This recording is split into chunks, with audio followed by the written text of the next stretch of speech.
está pidiendo que nos vayamos ya.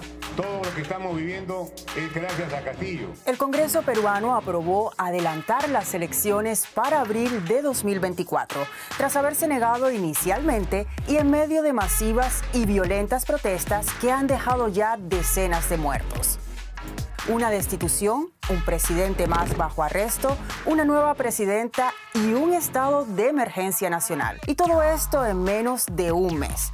Pero la crisis política peruana empezó mucho antes del mandato de Pedro Castillo. Los peruanos han vivido desde hace años en medio de la agitación política, cambios rápidos de presidente y escándalos e investigaciones también por corrupción.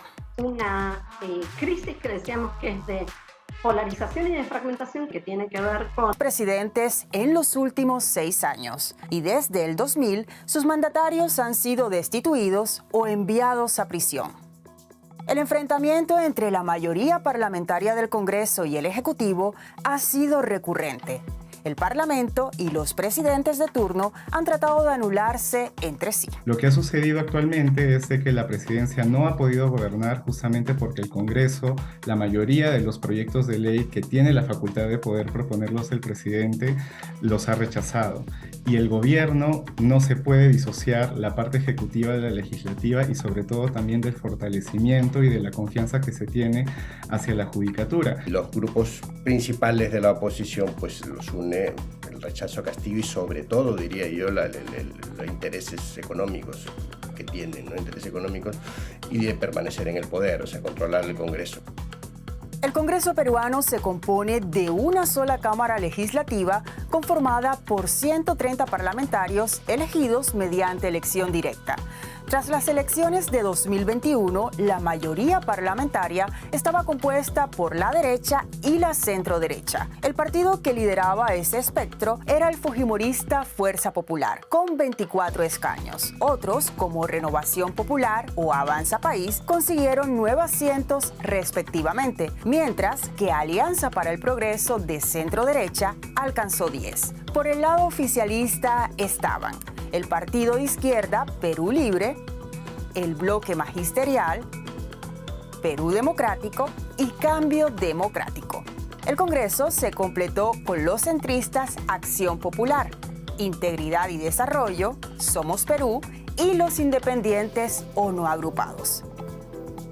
Desde la salida de Castillo del poder, las fuerzas se han recompuesto y la izquierda ahora ha pasado a ser de oposición.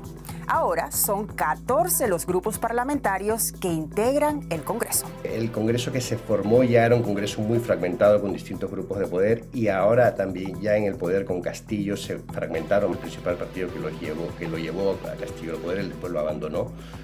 Se partió también en varios bloques. En Perú está prohibida la reelección de los congresistas. La mayoría viven su primera experiencia política. En Perú lo que ha habido siempre son una especie de agrupaciones electorales que se forman en cada elección, ganan esa elección pero no tienen una base política y después desaparecen generalmente también, ¿no? Y se forman nuevas, ¿no? Entonces eso es parte de las características fundamentales del sistema político actual, que es parte del problema, que no tiene un sistema de partidos de verdad. Perú no es un país ingobernable, creo que tenemos las instituciones como para poder funcionar como país. Lo que falta actualmente es institucionalidad por parte de las diferentes instituciones, vale la redundancia, políticas. Una de las causas de la larga crisis política en Perú, según la Comisión Interamericana de Derechos Humanos, es el uso reiterado de 3 figuras constitucionales que ponen en riesgo la gobernabilidad del país. La primera de ellas es la acusación constitucional, un procedimiento que permite determinar si personas con inmunidad, como el presidente y los congresistas, han cometido delitos durante el ejercicio de sus funciones, como abuso de autoridad o corrupción. La segunda es la vacancia presidencial por incapacidad moral, vigente desde la Constitución peruana de 1839 y se ratificó en la de 1993. Y la tercera, la disolución del Congreso por la negatoria de confianza. Se da cuando el presidente considera que el Congreso le ha denegado la confianza y cree tener el derecho de disolver el actual Parlamento. El último que intentó hacerlo fue Pedro Castillo.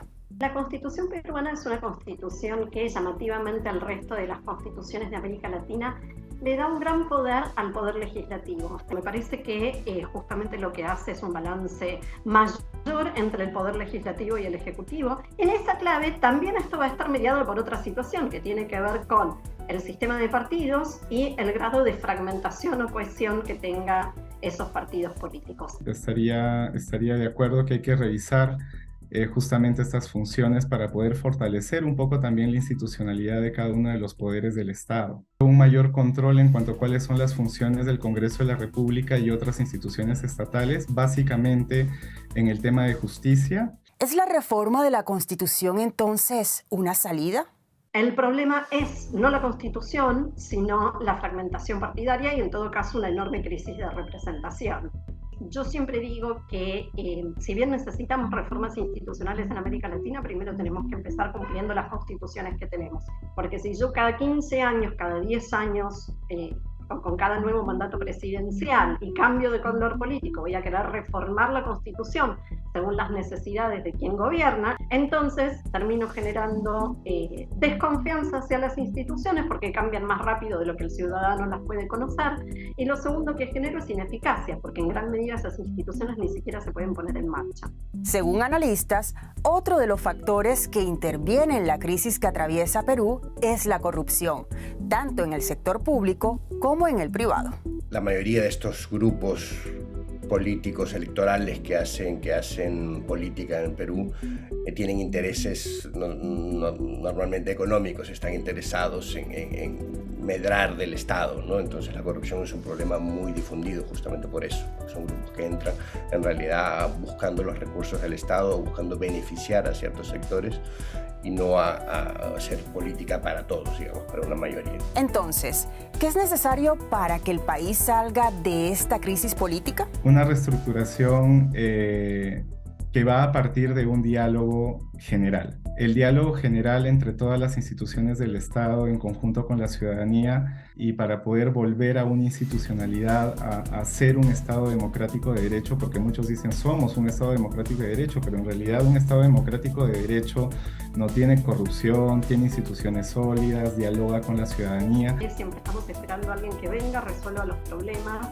y depositamos todas nuestras creencias y esperanzas en esa persona, ¿no? Que es una especie de mesías, de salvador. Si los ciudadanos latinoamericanos no empezamos a cambiar nuestra relación con la democracia y con el poder justamente, y no nos terminamos de dar cuenta de que tenemos que ser permanentes contralores de la acción de nuestros gobiernos en vez de darles cheques en blanco. Necesito hacer ciertas reformas electorales para que haya un sistema de partidos más establecido. Algunos hablan también de posibles cambios, que volver a un parlamento de 2 cámaras, ¿no? Hay varias propuestas sobre la mesa. Eso tiene que hacerse, es un proceso a mediano y largo plazo, ¿no?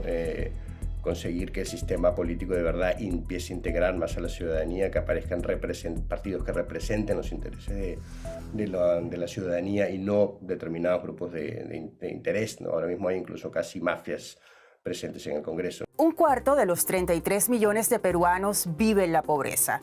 Según analistas del Banco Mundial, el reto más importante es el de la prosperidad compartida. Perú, afirman, goza de una estabilidad económica a nivel macro, pero carece de una estabilidad en la gestión política.